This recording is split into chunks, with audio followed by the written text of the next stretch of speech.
Zoti Homza ka vut vitin e kaluar pas zgjedhjeve të Shkutit që ju nuk e votut.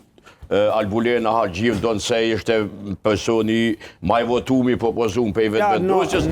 Pastaj u kthyt dhe votut një kandidat jo shumë kredibil sipas meje. Pe them unë.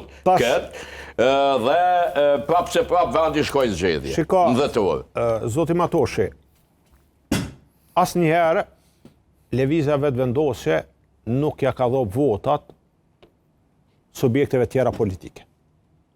Asnjëherë. As për kuvend, as për qeveri, as për president. Edhe ka but probleme shumë të mëdha gjatë gjithë këtyre proceseve. Prandaj, as që ka gjetë formulen me ullë edhe me diskutu me subjekte tjera politike, cili kish me qenë kur nuk i ka votat. Nëse ka, pse me pyet? Atë ka pyet kësaj radhe. Nuk ka pyet e ka zgjedh në drejtën e saj. Po kur si ki votat, ti dush me gjetë formulin me ullë edhe me gjetë votat për një kandidat i cili ka votat. Tash, këta e që ka ndodhë, ka qenë përveç aspektit politik, ato e në konë qështje dhe ligjore dhe kushtetuse.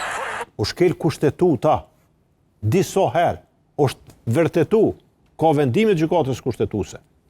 Dhe, Zoni Haxhiu, në kaluren nuk e ka pas një mënyrë edhe një gjuhë të duhur të komunikimit në raport me opozitën.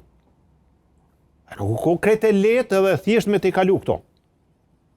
Prandaj kanë ardhë të një formulë që... Po jo që e pa Dimal Basha gjumën ma tomë, tash po Zoti Homza. Absolut jo.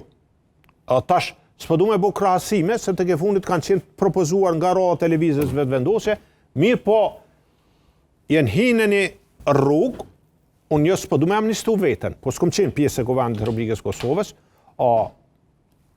dhe nuk pranojmë kandidatura prej atyre që në ko ministra, që në ko qeveri. Dhe tash thamë të drejten, fjalla publike po ka pesh. Këta s'pe i pranojmë, po i pranojmë dikan tjetër. Edhe t'jemi sinqert, as njoni që të ndërmens në kishkue që mune me qenë kandidat Zoti Basha për kryetar të Kuvendit.